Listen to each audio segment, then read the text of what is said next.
फिलिपिया के कलीसियाओं को धन्यवाद देगा। हमने ये भी देखा कि कैसे, है ना, आपको याद होगा कि कैसे, है ना, फिलिपिया के कलीसिया के, है ना, विश्वासी जनों को वो, है ना, संत बुलाते हैं और वो अपने आप क्या कहते हैं कि मैं प्रभु का दास हूँ। कि तो इसका मतलब, किस रीति से वो लोग अपने आप को नम्र बनाते हैं, और विश्वासी जनों को उनसे बेहतर संतों के हिसाब से। और वही बात तो यीशु पौलुस सिखाता भी है कि दूसरों को हमसे बेहतर समझो। और अब यीशु मसीह वही स्वभाव कि जो है हम पिछले क्लास में देखे थे, वो बात हम देखे। और इसके अलावा कि ये बात भी, जैसे मैं भी बताया, जो अगला पॉइंट हुआ है कि कलीसिया के अंदर ऑफ कोर्स जब पौलुस मसीह यीशु के, है ना, दीनता को जब सिखा रहे हैं और कैसे हम उस दीनता में प्रभु के आनंद बने रहेंगे जब सिखा रहे हैं, तो ये समझना है कि जब इसके ऊपर जब पौलुस जोर दे रहा है, इसका मतलब ये है कि कलीसिया में ये ऐसे लोग थे जो स्वार्थी लोग थे। ओके, अपने आप अगर ना स्वाभिमानी मानते थे, अपने आप को बड़ा मानते थे, उनके दूसरों को छोटा मानना, और इस प्रकार की, है ना, एक स्वार्थ बातें इस कलीसिया के अंदर भी कुछ ना कुछ इश्यूज वहां पर हुआ। और उसके कारण प्रेरित पौलुस उनको सही मार्ग में, विश्वासी रखे एक मसीह व्यक्ति कैसे सही प्रभु ने सिखाया हुआ दिखाया हुआ मार्ग में कैसे चलना, कि वो दीनता की मार्ग है, नम्रता की मार्ग है, प्रेम की मार्ग है, कि दूसरे को बेहतर समझने की मार्ग है। ये ओके, ये बात क्यों है? क्योंकि यीशु भी वही, जैसे यूहन्ना में जैसे यूहन्ना के सुसमाचार हो, या फिर पहले यूहन्ना में हम यही बात देखते हैं। यूहन्ना सुसमाचार में बोलते हैं यीशु मसीह क्या अपने दोस्तों के लिए जान देने के लिए तैयार हो गया, अपने भाई के लिए, भाइयों के लिए, अपने लोगों के लिए जान देने तैयार, जान दे देने के लिए, कुर्बान देने के लिए तैयार था। पहले यूहन्ना में यही यूहन्ना बता रहे हैं कि मसीह प्रेम वो क्या है, तो दूसरों को, दूसरे के अपने ही भाई अपने जान में कुर्बान करने के लिए तैयार हो जाने की ले सकते। इसका मतलब ये है कि कौन जान देने के लिए तैयार हो जाता, जब हम समझते हैं कि दूसरे व्यक्ति हमसे, ताकि हमारे लिए वो दूसरा व्यक्ति हमारे लिए एक नित्य स्थान देते हैं, हम उनको ज्यादा प्रेम करते हैं। माई कौन है? ओके, तो वे लोग ही क्या कर सकते हैं, जान देने की या अपना जीवन देने की कुर्बानी कर सकते हैं, ऐसे कुर्बान। तो हम देख सकते हैं यहाँ पर कि इस आयत में प्रभु के दास, दूसरे अध्याय तीसरे अध्याय जब बताते हैं बस यीशु ने क्या किया, कैसे अपने आप को दीन किए, कैसे अपने आप को नम्र किया।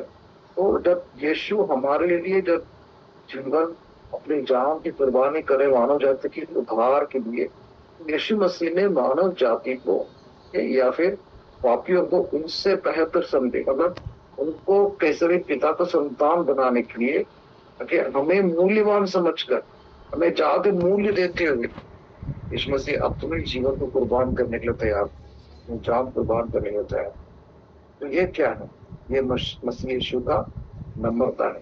तो वो नम्रता हमें एक सकारात्मक रूप से, कि हमारे सामने एक नमूना बनकर हमारे सामने, मतलब ये है, जो कुछ हम इस जिंदगी में पा लेते हैं अपनी मेहनत से, या जो कुछ अपनी सोच के अनुसार, या फिर समुदाय के स्टैंडर्ड के हिसाब से हम जो भी संसार में पा लेते हैं, वो स्टेटस हो, पोजीशन हो, धन हो, जो कुछ है, वो सारे या फिर इवन हमारे डिग्रीज के सब कुछ जो भी है, वो जो हमने अपने आप पाए हैं, अपने मेहनत से पाए हैं, इस सारे प्रभु के उस महान धन यीशु मसीह के तुरंत अगर हम तुलना किया जाए, हमारे सब कुछ व्यर्थ।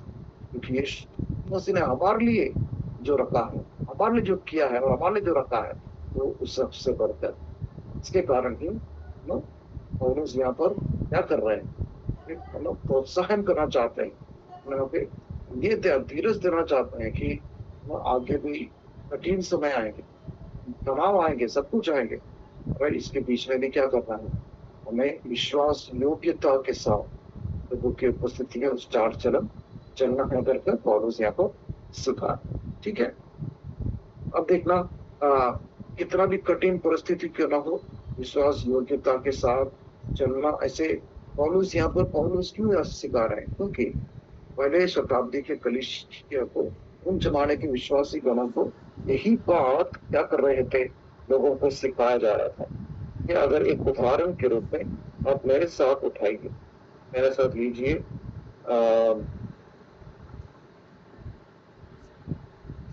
और प्रेरितों का काम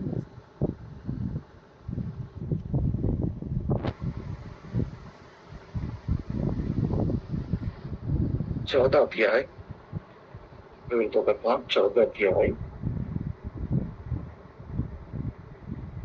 ये वचन कभी आप लोग कभी नहीं भूलना। 14 अध्याय उसके 22वां वचन पढ़े।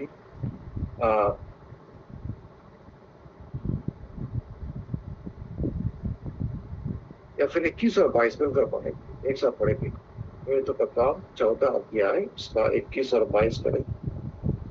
और वे उस नगर के लोगों को सुसमाचार सुनाकर बहुत से चेले बनाकर लुस्त्रा और इकुनियम और अंताकिया को लौट आए और चेलों के मन को स्थिर करते रहे और यह उपदेश देते थे कि हमें बड़े कलेश उठाकर परमेश्वर के राज्य में प्रवेश करना होगा।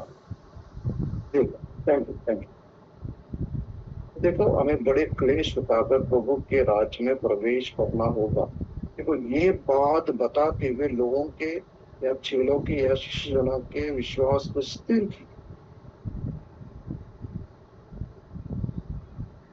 क्या आज के जमाने में, आज के समय में, क्या हम ये वचन हमारे विश्वासी जनों को, हमारे प्रियजनों को आप बता सकते हैं कि हमें बहुत क्लेश उठाना पड़ेगा प्रभु के राज्य में प्रवेश होने के?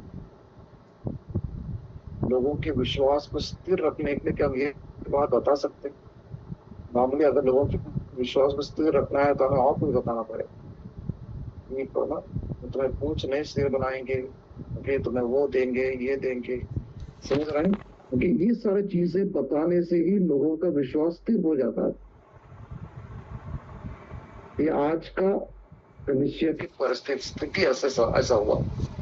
मगर मेरे प्रियो, ये समझना है कि सुसमाचार संदेश जहां पर कि यीशु मसीह ने शुरुआत के पश्चाताप करे, मन फिराए, तो प्रभु के राज्य निकट।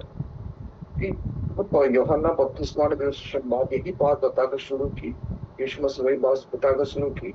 उसके बाद यीशु मसीह सुसमाचार सुनाने के बाद कलीसिया की स्थापना हुई, पेंतिकोस्त के दिन पवित्र आत्मा आया, उसके बाद क्लेश आई और कलीसिया जहाँ कहीं गए और उस शताब्दी के, उस समय के विश्वासी गणों को जो प्रभु में आए हैं, उस विश्वासी गणों को कैसे स्थिर किए।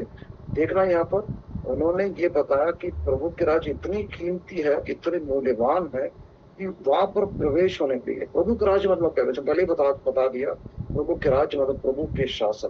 प्रभु हमारे ऊपर शासन करते हैं, प्रभु हमारे जीवन और हमारे परिस्थिति में राज्य करते हैं। ओके, वहां पर ही प्रभु का आनंद रहता है। ये हमारी चुनाव है। तो यहाँ पर हम देख सकते हैं क्या है, विश्वासी अपने आप 21 और 22 पद आप देख सकते हैं। और ये वो कौन है जो बाहर जाकर प्रचार किए? तो पौलुस और बरनबास थे। तो 23 वचन पढ़ेंगे तो 23 आयत को पढ़ेंगे तो पता चलेगा वो पौल और बरनबास। तो पौलुस और बरनबास भी ओके उस जमाने पर कलीसिया के विश्वासी गणों को यही बात बताकर लोगों के स्थिर की कि हमारे जीवन में क्लेश है, मगर बड़े मुश्किल और क्लेश के द्वारा ही उठाकर ही हम प्रभु के राज्य में प्रवेश कर सकते हैं। यही बात यहाँ पर प्रभु के वचन प्रभु के ना इस वचन में प्रभु के दास पौलुस और फिलिप्पियों के कलीसिया के लोगों के विश्वासी लोग बता रहे हैं कि उन तक विश्वास योग्य रखें, कठिन समय में भी, कठिन परिस्थिति में विश्वास योग्य रखें, क्योंकि ये स्वर्ग राज्य की बात, हमें उस स्वर्ग राज्य की आनंद को महसूस करना, और यही है वाकई में मसीह जीवन। यहाँ पर क्लेश है। ओके, और ये कौन, वैसे मैं बताइए, ये या पौलुस से बता रहे हैं पौलुस की सबसे मुख्य उद्देश्य क्या है। तो पौलुस जहां पर भी कलीसिया स्थापना की, वहां सभी जगह पर पौलुस ऐसी ही बात करते रहा। ऐसे क्यों है? क्योंकि पौलुस की सबसे मुख्य लक्ष्य यह था, कि उद्देश्य और लक्ष्य यह था कि विश्वासी गण शिष्य बने, प्रभु यीशु का शिष्य बने, प्रभु यीशु का चेले बने, डिसाइपलशिप। क्योंकि विश्वासी रहने से वो परिपक्व नहीं, एक विश्वासी हमेशा एक शिशु है। अगर वहां से शिशुत्व से बढ़कर परिपक्व में आना, वो शिशुत्व है। शिष्य बनना, शिष्य बनना बनना मतलब क्या है? अपने आप को त्यागना, क्रूस उठाना। तो अपने आप को त्यागना, क्रूस उठाना, वही भाषा, वही चीज एक अलग लैंग्वेज, एक अलग भाषा में बताया जा रहा है कि स्वर्ग राज्य में प्रवेश होना है, हमें सब बहुत सारे क्लेशों से गुजरना पड़ेगा। ये मतलब क्या है? इसके सरल सा है, वहां पर क्रूस उठाना है, अपने आप को त्यागना। ये बात नहीं हो हमेशा। इसलिए हमें जीवन के अंत तक प्रभु के सामने विश्वास योग्य रहे। यही कहना तो पत्र में कई जगह पर है, विश्वास हमारे बुलावट के अनुसार विश्वास योग्य की ऐसा चाल चलन चले, उस बुलावट के अनुसार अनुसार का चाल चले। ये सारी बातें हम पौलुस की प्रक्रिया में। सिस्टर तुलसी, आपके माइक अगर आप म्यूट करें। सिस्टर तुलसी पोतर, माइक म्यूट करें। Thank you. ओके, हम आगे आगे बढ़ेंगे। अब ये हम अलग दूसरा पत्र, तो ये ओके हम देख सकते हैं वहां पर। ऑलराइट, ये जो रेफरेंसेस यहाँ दिया गया वहां बताते हैं कि रोम में क्या क्या बातें हो रहा है। वैसे पौलुस कैदी होने के नाते वैसे पूरे रोम के लोग वहाँ के जो महल है, वहाँ सारे जगहों पर कैसे समाचार बढ़ते आ रहे हैं, वो सारे विषय पौलुस वहां बता रहे हैं। उसके बाद दूसरे अध्याय में हम देख सकते हैं विशेष करके कैसे नम्रता के विषय में बताया गया वहां पे। तो ये अध्याय में 19 से लेकर 30 तक पौलुस के साथ कौन कौन है, उनके व्यवहार क्या है, वो लोग क्या क्या कर रहे हैं, इसके बारे में वर्णन किया गया है। अध्याय 3 से लेकर चौथे अध्याय के 9 आयत तक मसीह जीवन कैसे बिताना, जैसे सब बताया गया कैसे बिताना है, इस विषय में जिक्र ज्यादा किया हुआ है। और चौथे अध्याय 10 से लेकर 19 तक वो कलीसिया में धन्यवाद देना चाहते हैं। तो आप अभी आप फिलिपियों के पत्रियों पे देख रहे हैं, आप है ना, 1 मिनट जल्दी से आप है ना उस वचन को खोलिए।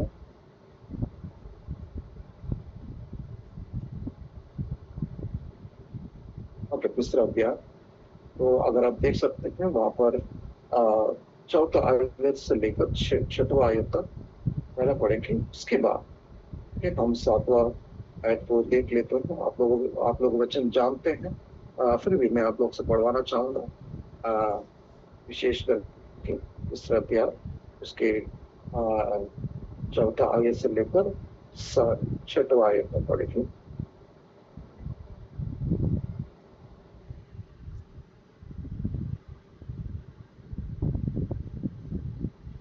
फिलिपियों 2 का 4 से 6। तीसरा अध्याय उसका 4 से लेकर 6। पर मैं तो शरीर पर भी भरोसा रख सकता हूँ। यदि किसी और को शरीर पर भरोसा रखने का विचार हो तो मैं उससे भी बढ़कर रख सकता हूँ। 8वें दिन मेरा खतना हुआ। इज़राइल के वंश बेन्यामीन के गोत्र का हूँ। इब्रानियों का इब्रानी। व्यवस्था के विषय में यदि कहो तो फरीसी हूँ। उत्साह के विषय में यदि कहो तो कलीसिया का सताने वाला। और व्यवस्था की धार्मिकता के विषय में यदि कहो तो निर्दोष था। देखो, तो शरीर की अगर शारीरिक रीति से देखा जाए, पौलुस की उपलब्धियां, लेकिन पौलुस की जो भी कैपेसिटीज थे, उनकी जो क्रेडिट जो उनका है, हम देख सकते हैं क्या है 8वें दिन। तो मतलब ये सारे बात पौलुस बताना ये चाहते हैं, वो पुराने नियम के अनुसार की व्यवस्था को देखा जाए, धार्मिकता को देखा जाए, उसकी तरह से देखा जाए तो वो पूरी तरह प्रभु का एक व्यक्ति है, क्योंकि वो इज़राइल के वंश है कि 8वां दिन में खतना हुआ है। तो जो भी व्यवस्था के जो भी रिक्वायरमेंट्स है, जो भी जरूरत, ये सारे रिक्वायरमेंट्स पौलुस ने अपने जीवन में कर चुका है। दुनियावन गोत्र का है, और फिर हब्रानी का, हब्रानी मतलब ये क्या बता रहा है वो पूरी तरह इजराइल का एक फैरसी होने के नाते वो पूरी तरह इब्रानी भाषा भी जानते हैं, सब कुछ जानते हैं, और ओके व्यवस्था के अनुसार एक फैरसी भी है। ओके हम सबके तो इसका मतलब क्या है, ओके अपने आप हर रीति से वो परफेक्ट था, ऐसा देखा जाए। राइट, बोलते हैं ना कि व्यवस्था की धार्मिकता में एकदम निर्दोष। पुराने नया नियम में अगर ऐसा कोई व्यक्ति है जो अपने आप को निर्दोष समझते हैं कि व्यवस्था की धार्मिकता में पौलुस है, इतना उनका वो है ना जुनून हम देख सकते हैं। मगर 7वां आयत से हम देख सकते हैं कि पौलुस बोलते हैं जो कुछ मेरे लिए लाभ था, आज मैं प्रभु यीशु के कारण वास्ते, यीशु मसीह के निमित्त मैं उसको एकदम उसको मैं loss consider as a loss, उसको मैं, और आगे जाके बताते हैं सब कुछ मैं पूरा समझता हूँ, कचरा समझता हूँ। ओके, तो मतलब संसार में जो भी उपलब्धियां हैं मसीह यीशु के प्रेम के सामने, मसीह यीशु को पाने के सामने, मसीह के चाल चरण में चलने के उस और उस योग्यता में चलने के उस परिश्रम में बाकी सारे जो संसार की उपलब्धियां हैं पौलुस उस नजर देखते हैं कि वो सारे कूड़े कचरे हैं। क्यों? क्योंकि वो जो भी उनकी उपलब्धियां थी वो सच्चा परमेश्वर से दूर रखा था, सच्चा परमेश्वर से वंचित किया गया था। तो इनकी सारी उपलब्धियां देखो, ये जो भी उपलब्धियां हैं ये पुराने नियम के अनुसार देखा जाए तो ये सारे जरूरत था, ये प्रभु के वंश होने के नाते ये सारे बातें जरूरी थी, ये सारे जरूरती पौलुस के जीवन में पूरी हो चुका है। मतलब संसार की सारी उपलब्धियां हो, धार्मिकता की उपलब्धियां हो, सारे पौलुस ने किया। मगर यीशु मसीह को पा लेने के बाद ये उपलब्धियां सारे कचरा हुआ, क्योंकि यीशु मसीह की जीवन और वो अपनाने में यीशु मसीह को और जब उन्होंने अपने प्रभु को जब और जान लिया, उसके पुनरुत्थान की सामर्थ और जान लिया, ये सारे उपलब्धियां उनके लिए पूरा कचरा समझ गए। क्यों? क्योंकि वो सारे कभी भी प्रभु परमेश्वर से वंचित किया गया, उन्हें पाप से, ये सारी चीजें उन्हें पाप से नहीं बचा पाया। भले वो धार्मिक व्यवस्था की धार्मिकता के अनुसार जो धार्मिक उसमें वो निर्दोष थे, मगर उनके सोच विचार सारी चीजों में वो पापी थे। क्योंकि पौलुस भी बताते हैं कई जगह पर कि दुनिया में प्रभु यीशु ने पापी को बचाना है, उसमें सबसे मुख्य मैं हूं। एक व्यवस्था के धार्मिकता से निर्दोष होने के बावजूद भी पौलुस कई जगह पर कहते हैं कि पापियों में सबसे मुख्य मैं। अगर पौलुस ऐसा कहते हैं तो हमारे बारे में क्या, फिर हम कौन है उनके बीच में, पौलुस के बीच में?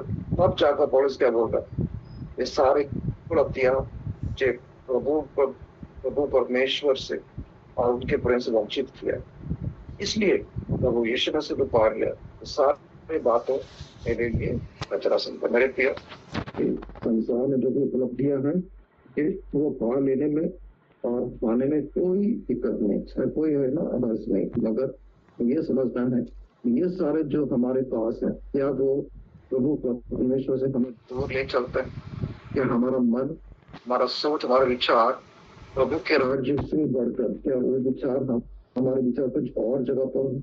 यीशु ने सिखाया कि हर दिन मेरे राज्य को, मेरे धार्मिकता और मेरे राज्य को खोजो, वो राज्य की और उनकी धार्मिकता।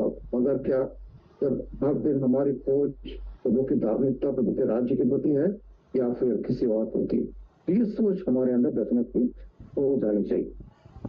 तो पौलुस उस पत्र में बोलता है कि मैं परफेक्ट नहीं हुआ, समझ रहे हैं कि मैं सिद्ध हुआ, मगर मैं स्वीकार किया हुआ, प्रभु ने मुझे पकड़ा है, मैं स्वीकार किया, मैं दौड़। ये समझना है यही है मसीह जीवन।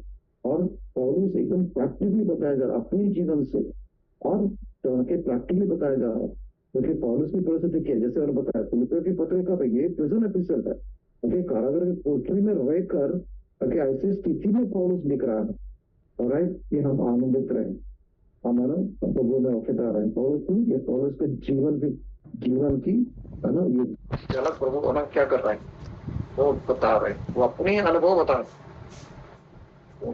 मतलब वो प्रभु के साथ कोठरी में रहकर भी प्रभु के सामने वो कड़कड़ाना गुड़गुड़ा नहीं रहे, रोग की पीठ में रह के प्रभु मुझे छुड़ा ले, वहां पर भी, ओके, वहां पर भी एक है ना, क्या बोल रहा हूँ, एक मौका ढूंढ रहा है कैसे मैं प्रभु के लोगों को, कलीसिया पे विश्वासी बनूं, कैसे मैं शिष्य बनाऊं, कि मसीह जीवन कैसे मैं आनंदित करूं, क्योंकि पौलुस भी ऐसे परिस्थिति में आनंदित होकर रहे, तो वो ऐसे जीवन बता रहे हैं।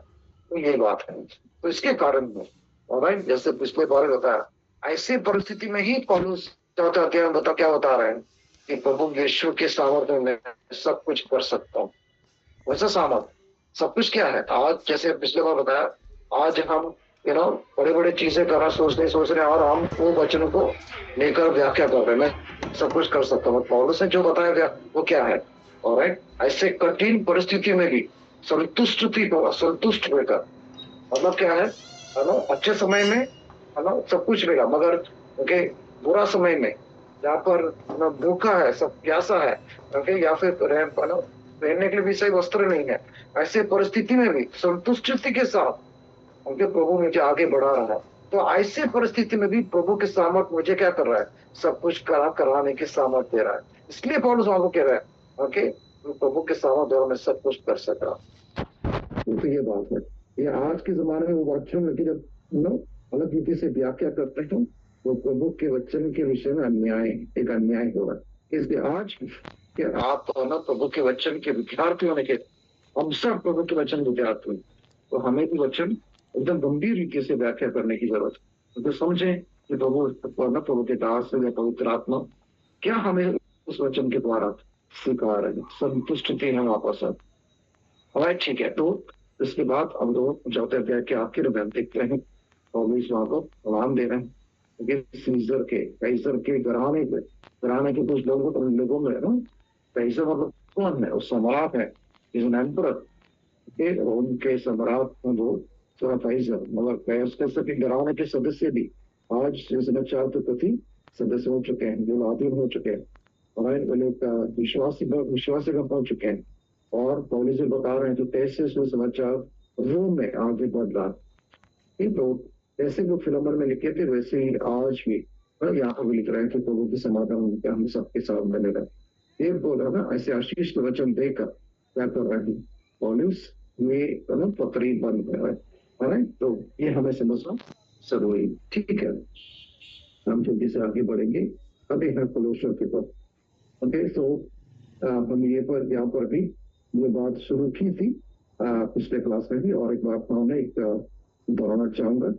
एक लगभग 60 एडी में ये पौलुस कारागर में ही थे जब पौलुस के पत्र लिखा गया था, और ये कलीसिया के, ये कलीसिया है, एशिया माइनर में था, ये जो जगह है कलीसिया, वहां पर स्थित किए थे। और वहां पर भी गलत शिक्षक लोग आकर गलत बातें सिखाए, और कलीसिया के विश्वासीजन काफी उस गलत शिक्षा में जरूर रहे थे, समझ नहीं पड़ा था क्या करना है। और एपिफ्रास भी काफी समय तक मुश्किल में था कि कैसे मैं इसको कैसे मैं सिखा पाऊं। पौलुस एपिफ्रास एक ऐसे विश्वासी थे, ऐसे पौलुस के चेला था जो एक कलीसिया स्थापना की। तो आई थिंक ये बात हमने पिछले क्लास में भी देखा था, इसलिए मैं जल्दी से जल्द ये बात को अपने समझ अपने आगे जल्दी बढ़ेंगे।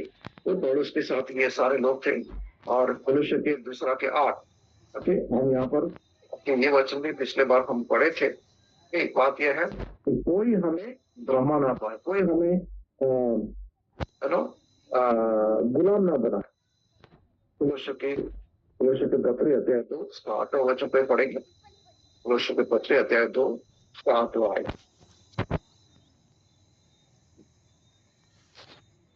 चौकस रहो कि कोई तुम्हें उस तत्व ज्ञान और व्यर्थ धोखे के द्वारा अपना अहेर ना बना ले, जो मनुष्य की परंपराओं और संसार की आदि शिक्षा के अनुसार तो है, पर मसीह के अनुसार नहीं।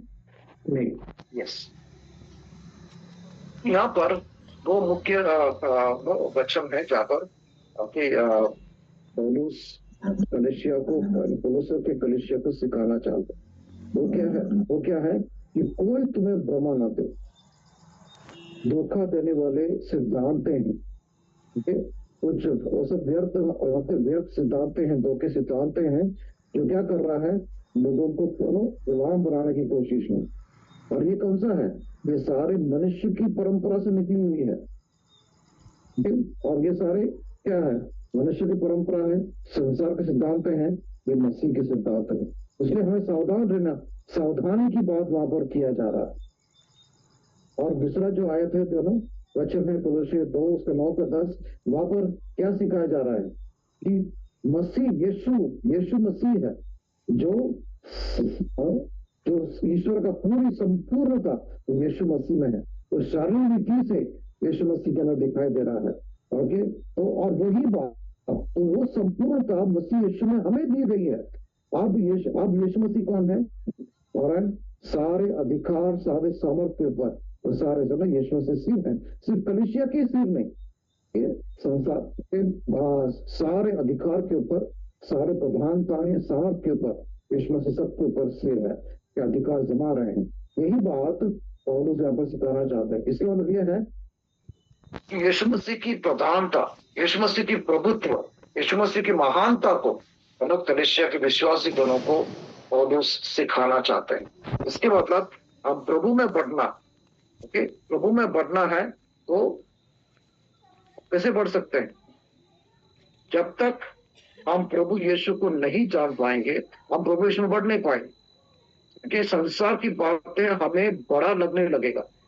जो व्यक्ति प्रभु यीशु के साथ नजदीक है, वो वही है, वही व्यक्ति संसार के चीजों को व्यर्थ समझ पाए, संसार की चीजों को छोटा समझेंगे, और स्वर्ग राज्य को एकदम प्रधान स्थान देंगे। ये बात है। इसलिए पौलुस यहाँ पर लगातार कोशिश कर रहे हैं सिखाने के लिए कि प्रभु यीशु हमारे लिए सब कुछ है। ठीक है, जल्दी से जल्द आगे बढ़ेंगे, जो बात बताई गई थे। और अभी ये बात भी मैंने पिछले बार बताया कि पौलुस कोलोसे के साथ साथ हिरापोलिस और लवोदिकिया, ये 3 कलीसिया को क्या स्थापना की थी। और ये सारे जगहों पर पौलुस यात्रा किए थे। ये सारे कलीसिया कहाँ पर है, कलीसिया नाम की जगह पर, उस जगह पर ये स्थित था। और एफेसोस के इर्द गिर्द में ये तीनों कलीसिया एफेसोस के इर्द गिर्द में थे। और हमने पिछले क्लास में भी देखा कि कैसे टिकिकुस के द्वारा ये पत्री इन सब जगह पर पहुंचाया जा रहा। एपफ्रास, ओके, ऐसे समस्या के जो कलीसिया गुजर रहे हैं, ज्ञानी लोग अपना ज्ञान बांट रहे हैं, ओके, तो पौलुस क्या कर रहा है, एपफ्रास लगभग 200 मील यात्रा करके, सफर करके पौलुस के पास पहुंच रहे हैं, उनसे मांग रहे हैं कि मैं क्या करूं। तो पौलुस ने कभी ये कलीसिया को देखा नहीं है, स्थापना नहीं की, उनके विश्वासी को नहीं देखा। मगर जब एक समस्या आई, एपफ्रास, ओके, ये नहीं सोचा मैं पास्टर में कुछ करना अपने आप कर सकता हूँ, नहीं। पौलुस क्या समझा, सॉरी, एपफ्रास तुरंत अपने गुरु को और गुरु के सामने अपना समस्या को ले जाना चाहो, ओके। हमें समझे में प्रिय, जब हमसे हमारे जीवन में भी अगर कुछ समस्या आती है या कलीसिया में समस्या आती है और हमसे ये सुझाव नहीं पड़ रहा, हमसे ये सुलझ नहीं रहे हैं, हमेशा हमें हमसे बढ़कर कोई पीछे आपके कोई गुरु हो, बड़सी में पास्टर हो, उनसे जरूर हम मदद मांगने में कोई हिचकिचाहट नहीं करने, क्योंकि ये कलीसिया किसका है, हमारी नहीं है, ये कलीसिया प्रभु यीशु का है। इसलिए कलीसिया को स्वस्थ रखना हमारी कर्तव्य है, एक स्वस्थ कलीसिया, और कलीसिया हमेशा स्वस्थ होनी चाहिए। कलीसिया बीमार पड़ोगे, ओके, ये कलीसिया प्रभु यीशु कहते हैं तो लोग हमेशा बीमार नहीं होना, गलत गलत शिक्षाओं के द्वारा, गलत गलत बातों के द्वारा कलीसिया आज बीमार है। हमारी जरूरत क्या है, कलीसिया स्वस्थ रहे, स्वस्थ बनाने के लिए प्रभु को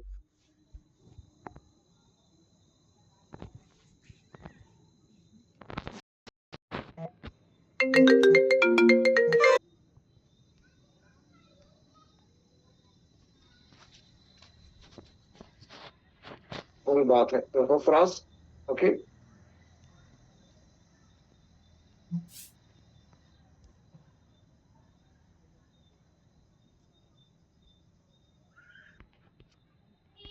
जा रहे हैं, वो उस पौलुस के पास पफरास अपने समस्या को लेकर जा रहे हैं, और पौलुस ओके उस समस्या को इश्यू को सॉल्व करने के लिए ओके लोगों को विश्वासी जनों को ये पत्र लिख रहा। तो उस वो कलुष्य सो ये कलुष्य के ओके मुख्यों में से एक मुखिया फिलेमोन है, ओके, और उनका बेटा बोलते हैं कि बेटा है अर्किपस, ओके, वो देखते हैं वो कलीसिया को संभालते हैं। हमने पिछले क्लास में देखे थे। हम जल्दी से जल्दी आगे बढ़ेंगे।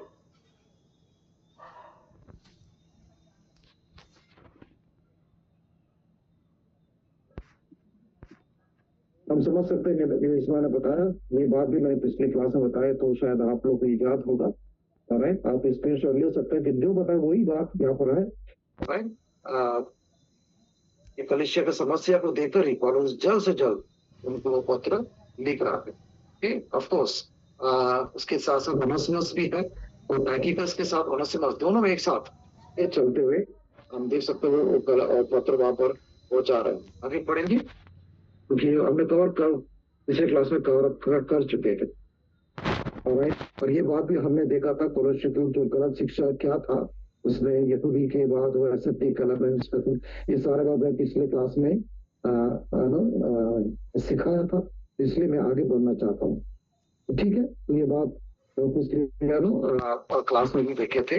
अभी हम जाते हैं राइट कलीसिया के विषय में। हम देख सकते हैं कि कुछ विशेषताएं थे उसका, और राइट कि कैसे गलत शिक्षा आए और यीशु मसीह को जो आदर देना था वो आदर नहीं दे पा रहे थे। ओके, और क्योंकि यीशु मसीह ने जो कुर्बानी की थी, जो बातें की थी, उसके विषय में ज्यादा स्थान नहीं थे, मुख्य स्थान ना देते हुए गलत शिक्षक लोग आकर यहूदी व्यवस्था हो, बाकी सारी चीजों को, जैसे अभी मैं विश्वास करता हूँ कि आप लोगों को ये बात याद है, मैंने पिछले क्लास में क्या सिखाया था। तो ऐसी बातें बताकर भरमाना चाहता था। ओके, और कई जगह पर विश्वास क्या हुआ, उनके बातों पर आया, क्योंकि नॉस्टिसिज्म मतलब ज्ञान मार्ग, आप लोग याद है ना, मैं सिखाया था ज्ञान मार्ग, ये सारी बातें आई। तो इसके कारण आज पौलुस ये कोशिश कर रहा है, राइट, कैसे हम मसीह प्रेम में रहना है और यीशु मसीह को जाने। ओके, यीशु मसीह कौन है, ओके, और यीशु मसीह के सिखाए हुए सिद्धांत है, ओके, हमें उसमें कैसे बढ़ना है। ओके, प्रभु के राज आज कैसे हैं, वो कैसे कलीसिया के लिए सिर है और हमारे लिए पर्याप्त है, वो सब में सबके ऊपर राज्य करते हैं, वो हमारे लिए पर्याप्त।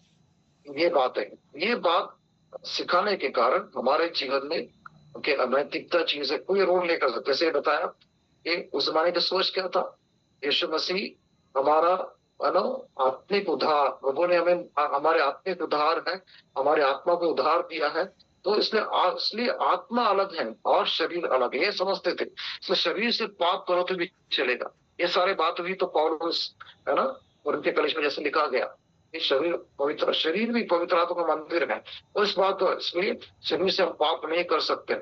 जैसे अगर कोई है ना व्यभिचारिणी के साथ संबंध रखते हैं, तो है ना वहां पर वो अपने आप से पाप करते हैं, वो अपने आप, दूसरों पर नहीं, वो अपने आप दंड लाते हैं, अपने आप पाप लेगा ना, अपने शरीर से पाप करते हैं। तो वो बताते हैं प्रभु ना पौलुस क्या सिखा रहा है, जो यीशु मसीह से जुड़े हैं, जिस उनके आत्मा जो व्यक्ति यीशु मसीह को ग्रहण किए हैं, वो यीशु मसीह के साथ आत्मा में एक हो चुके हैं। वो बात बहुत मुख्य है, यीशु मसीह की आत्मा के साथ जुड़ चुके हैं, हम यीशु मसीह के आत्मा के साथ एक हो चुके हैं। राइट, इसके कारण हम यीशु मसीह को कहेंगे, हम यीशु मसीह के जीवन को झलक, यीशु मसीह की प्रधानता, यीशु मसीह की प्रभुत्व, ओके, उसकी ईश्वरीय बात, ये कैसे होकर संपूर्ण ईश्वरीय और शारीरिक रूप में हमारे समय प्रकट हुआ, और आज ओके हम यीशु में है, यीशु कौन है, ओके, कितना महान है, हमारे लिए वो कैसे पर्याप्त है, ये बात कलीसिया को सिखाया जा रहा। ओके, तो इसी कारण एफेसुस के पत्री, कलीसिया के पत्र, दोनों में बहुत सारी समानताएं, ओके, मगर उसके जो लक्ष्य अलग है। एफेसुस में क्या था, प्रभु यीशु की प्रेम के विषय में ज्यादा लक्ष्य दिया गया कि कैसे हम प्रेम में बढ़ना है, ओके, वो ज्यादा एफेसुस के विषय में लक्ष्य था। इसलिए हम देख सकते प्रकाशित वाक्य में एफेसुस के कलीसिया के विषय में वो क्या बोलते हैं, तुमने तुम्हारा पहला प्रेम होती है कि हम लोग इतना। तो उसी प्रकार अब यहाँ पर कुलस्य के विषय में हम देखते हैं वहां पर क्या है। ओके, वो लोग यीशु मसीह की जो प्रभुत्व को ज्यादा स्थान ना देते हुए ओके बाकी सारे चीजों पर यहूदी के व्यवस्था उसके उनके खान पान के विषय में ओके वो सारे बातें बहुत सारे बातें ओके और उसके बीच में ज्ञान मार्ग के विषय को लेकर मतलब नॉस्टिसिज्म जैसे सिद्धांत हैं ओके ये सारे बातें उसमें डाल दी और यीशु मसीह की उस परिवार को और उनकी टीचिंग्स जो भी बातें सिखाया था यीशु मसीह के सिद्धांत को वो छोटा या तुच्छ समझने की कोशिश करने के लिए गलत शिक्षक लोग आकर कलीसिया में ऐसे बातें सिखाए। इसलिए आज पौलुस लिख रहा है यीशु मसीह की प्रधानता को समझे, यीशु मसीह की महानता को समझे। जब हम यीशु मसीह की महानता को समझेंगे तो हमारा चाल चलन भी बदल जाएंगे। अब मैं याद रखता हूँ कि पिछले क्लास में भी मैंने कुछ वचन पौलुस के पत्र से लगवाया तो कैसे हमारा मन यीशु पर लगा रहे, स्वर्गीय चीजों पर लगा रहता है। पौलुस के 3 इसका पहला और तीसरा आयत में हमने आप लोग में पढ़े थे।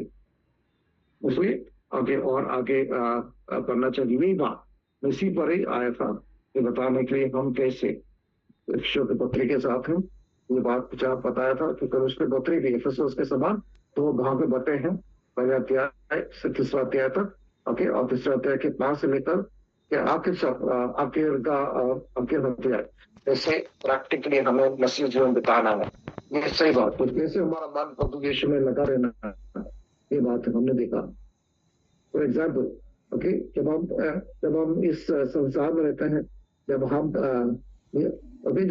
संसार में रहते हैं तो क्या होता है हमें एक दूसरे के तुलना करने की संभावना आ सकती है। ओके हमारे घर से हम दूसरा घर को तुलना करेंगे, हमारा गाड़ी को दूसरों के गाड़ी से तुलना करेंगे, हमारे पास जो सामान है दूसरों से सामान ये सारे संसारिक और शारीरिक उनकी से तुलना करते हैं। मगर ओके जो लोग फ्लाइट में यात्रा की आप जानते हैं, जो लोग उड़ान करते हैं फ्लाइट में यात्रा करते हैं तो ऊपर से जब नीचे देखेंगे तो आपको किसी भी घर का महानता दिखाई नहीं देगा। सब घर एक समान छोटा छोटा दिखाई देगा। ओके गाड़ियां भी एक समान छोटा छोटा दिखाई देगा। फिर उतना ऊपर में आपको ये भी नहीं पता चलेगा कि नीचे कौन सा गाड़ी जा रही, मर्सिडीज जा रहा है, BMW जा रहा है या सादा गाड़ी जा रहा है। ओके सब कुछ एक समान दिखाई देगा आपको। गाड़ी सब छोटे छोटे दिखेंगे और वहां पर उस आकाश में आपको क्या दिखाई देगा, प्रभु का सृष्टि का महानता दिखाई देते, बादलों को बाकी चीजों को इसकी महानता, प्रभु की सृष्टि की महानता को दिखाई देगा। उसी समान तो अगर आज की दुनिया अगर ऐसी चीजें होती है तो समझना है उसी लैंग्वेज पर पौलुस के पत्रियों पर लिख रहा है। जैसे हम जैसे एफेसुस में हमें स्वर्गीय स्थान में बता दिया है पौलुस भी है। जब हमारा मन स्वर्गीय चीजों पर हमारा धन और स्वर्गीय चीज हमारा धन मानेंगे, जैसे बाबा यीशु के भाषा में जहां धन है हमारा मन वहीं पर। तो जब स्वर्गीय चीजों पर ध्यान देंगे उनके प्रभु यीशु के महानता पर ध्यान देंगे तो संसार की बातें सब हमारे लिए बहुत छोटा लगेगा, कचरा लगेगा, पूरा लगेगा। और प्रभु ने हमारे लिए अपनी बातों को बहुत मूल्यवान ली। यही बात यहाँ पर और यहाँ पर देखते हैं एफेसुस के पत्री में यीशु मसीह कलीसिया के सिर था और सबके लिए सब चीजों के लिए यीशु मसीह सिर था। मगर कलीसिया के पत्र में और गहरा रीति से यीशु मसीह की महानता को बता रहे हैं। तो क्या है, यीशु मसीह सारे संसार के सारे सृष्टि की सारे ब्रह्मांड की सिर, कलीसिया के नहीं सारे ब्रह्मांड की सिर ये बात है। तो कलीसिया पत्र में ये सारे जो रेफरेंस किया वहां पर आप देख सकते हैं। रिपीट करना नहीं चाहता क्योंकि समय भी कमी है कि वो बात से रिपीट करना नहीं चाहता। हमें समझना है अगर कलीसिया के कलीसिया में इस प्रकार की गलत शिक्षाएं आई तो आज के जमाने में कितने सारे, इसलिए प्रभु यीशु में बढ़ना बहुत बहुत ज्यादा। ओके ये जो रहस्य बात जो पौलुस ने प्रभु से पाया है वही बात आज प्रभु के दास पौलुस मैं कलीसिया को सिखाना चाहता। अगर ये 2000 साल पहले अगर ऐसी बातें पौलुस ने लिखी तो आज के दिन में क्या, तो हमें समझना है इसकी गंभीरता कितना है कि हम प्रभु के साथ है ना जुड़े रहने की है ना आवश्यकता, इसके महत्व कि हमें समझना चाहिए। ठीक है, और आगे जल्दी से आगे बढ़ेंगे।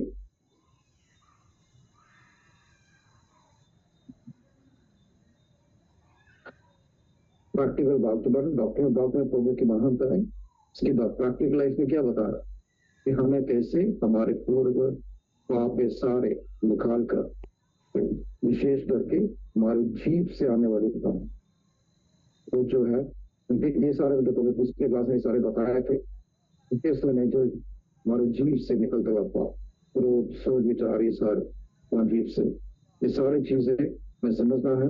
मगर अब जो अपने आप को धार्मिक समझता नहीं, हम बहुत आत्मिक समझता नहीं, और ये सारी चीजें अपने आप आत्मिक समझना मतलब जैसे पिछले क्लास में बताया कि फारसी और चुंगा लेने वाले, क्या आपको याद होगा कैसे यीशु मसीह ने बात बताए थे, कभी भी हम अपने आप को दूसरों के आत्मिकता में तुलना नहीं करते। कभी कभी जब हम ज्यादा प्रार्थना करते हैं, ज्यादा उपवास करते हैं, तो स्वाभाविक है कि हमारी पापी मनुष्य ये जो है ना पाप का व्यवस्था जो हमारे अंदर है, हमारे अंदर दो नियम हमारे अंदर, एक है कि मन का नियम या पाप का नियम, दूसरा आत्मा का नियम, दोनों हमारे अंदर काम करते हैं। तो जो मन है या फिर पाप का नियम जो हमारे अंदर काम करता है, वो क्या करते हैं कि जब आप ज्यादा उपवास करेंगे, प्रार्थना करेंगे, ये पाप का मन हमारे अंदर काम करना शुरू करेगा हमारे विरुद्ध में, क्योंकि जैसे कलश के पत्र में लिखा है आत्मा हमेशा आत्मा के विरुद्ध में मन काम करता है, और आत्मा मन के विरुद्ध में काम करता है, वो दोनों में हमेशा टक्कर होती है। तो मन क्या करेंगे कि हमें उससे बाय जो ज्यादा उपवास नहीं करते हैं या ज्यादा प्रार्थना नहीं, हमारे आंखों में ज्यादा उपवास नहीं करता है, प्रार्थना नहीं करता, तो ऑटोमेटिकली हम उस व्यक्ति को नीचा समझते, हमें लगता है कि हम ज्यादा प्रार्थना करते हैं, और शायद हम मुझसे पूछ भी लेते हैं ना भाई तो कितना प्रार्थना कर रहा है, आज कितना प्रार्थना किया, कितना उपवास में, ऐसा नहीं लेना है। फिर हम क्या करते हैं, इस प्रकार का सवाल उठाते हैं दूसरों से, मतलब क्या है, हमने ऑलरेडी न्याय कर दिया उनके विषय उस बार, तो कभी भी हम ऐसी चीजों से दूर रहें और प्रभु के संबंध में होता। और पिछले बार हमने 11वां आयत पढ़े थे कि कैसे हम प्रभु यीशु में एक समान शत्रु एक समान, और फिर कराने के विषय में बताया था कि कैसे एक पत्नी होना चाहिए, पत्नी कैसे होना चाहिए, बच्चे कैसे व्यवहार करना चाहिए, और दास कैसे होना चाहिए, स्वामी कैसे होना चाहिए, वो सारी बात है। तो आज हम आगे जाते हैं, ये बात सीखेंगे कि पौलुस दास और स्वामी उनको ये इंस्ट्रक्शंस क्यों दिए थे, उसका पीछे का लक्ष्य क्या था, वो सारी बातें हम आगे जाकर देखें।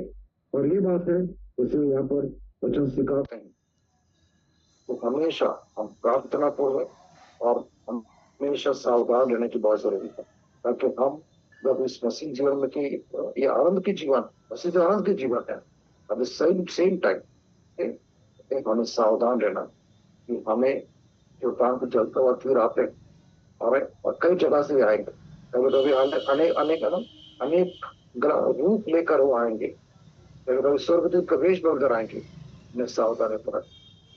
तो जब हम यीशु मसीह में बढ़ेंगे तो क्या होगा, पवित्र आत्मा हमारे अंदर परखने की सामर्थ्य दो, परखने की कौन सा सही है, कौन सा गलत, कौन सा प्रभु के दास सही है, कौन सा प्रभु के दास प्रभु के नाम पे, प्रभु के नाम में प्रभु का वेश डालकर, प्रभु दास का वेश डालकर हमारे सामने स्वर्गदूत के समान हमारे सामने प्रकट हो। तो समझ लो ये सारे बात में बहुत सावधान होना जरूरी, बहुत सावधान होना जरूरी। एक फॉर एग्जाम्पल उदाहरण के रूप में, तो आप लोग मेरे साथ हैं, हेलो आप लोग मेरे साथ हैं,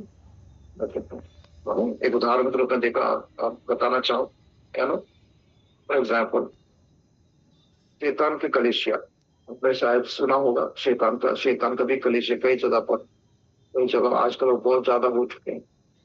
उनके उनके विश्वासीगण, शैतान के कलीसिया के विश्वासीगण, शैतान के कलीसिया के पासवान लोग भी क्या करते हैं, हाथ मिलाकर बोलेंगे praise the Lord. Praise the Lord, लोग भी बोलते हैं प्रेज द लॉर्ड। अगर हमने नहीं पढ़ता ये कौन सा आत्मा से कह रहे हैं, तो हम भी उसका अंदर फंस जाने की संभव। इसलिए प्रिय से बताया कि हमें आजकल आज के समय में बहुत परखना है, बहुत संभालना है। इसलिए और ये कैसा होगा, जब हम प्रभु यीशु में बढ़े तब जाकर ही कि हम ऐसे चीजों से परख सकते। तो हम फंसने की संभावना बहुत ज्यादा। यही बात एक मसीह सिद्धांत के विरुद्ध में, ये सारे गलत सिद्धांत, एक गलत एक ज्ञान, ये सब क्या होगा, मनुष्य की परंपरा से और संसार के सिद्धांतों से प्रवेश होगा। जो पुरुष के समय हुआ, आज भी ऐसी ऐसी बातें हो रही। ओके, जल्दी कुमार के पद। ओके, ऑफिशियल के समय जैसे कुछ से बता रहे हैं, ये बात आप स्क्रीनशॉट ले लेना। ऑलराइट, क्योंकि ये बात ऑलरेडी बता चुका है। ऑलराइट, कि अनसिमस ये सब वही कलीसिया के सदस्य हैं, ये उनके बीच का है।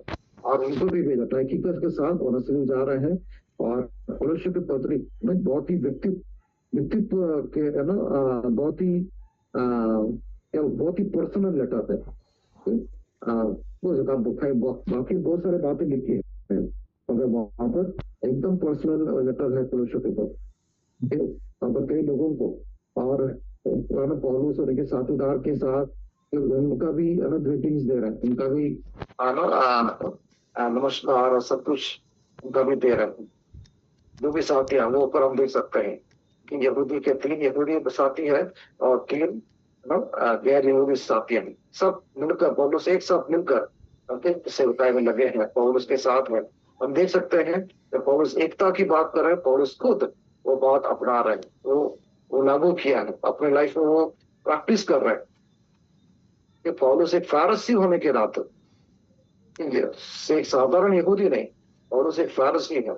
तब जैसे व्यवस्था की धार्मिक निर्देश, ऐसे व्यक्ति ना सिर्फ यहूदी है, गैर यहूदी या यूनानी लोग हैं, लोग फरास में हो, लूकास में हो, देवास, ये सारे गैर यहूदी है, यूनानी है, अन्य जाति है, फिर भी उन सबको एक साथ मिलकर पौलुस उनके साथ संगति रख रहे हैं। ये बात सब समझ रहे हैं।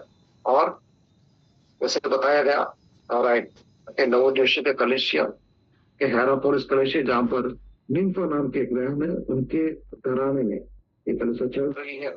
और कैसे पौलुस बता रहे हैं कि वो सब जगह पर ये पत्र पढ़ना। और आर्किपस को भी तो क्या बताया, आर्किपस भी बता रहे हैं कि कैसे कि प्रभु ने दिए सौंपा दिया हुआ काम को वो काम करना। और राइट, तो ये बात हुई थी। अभी हम फिल्मन के पत्र में जाएंगे। मैं चाहूंगा कि इस पत्र में जाने से पहले आप 2-3 मिनट की 3-4 मिनट की ब्रेक ले लें, उसके बाद हम ये शुरू कर लें। ठीक है।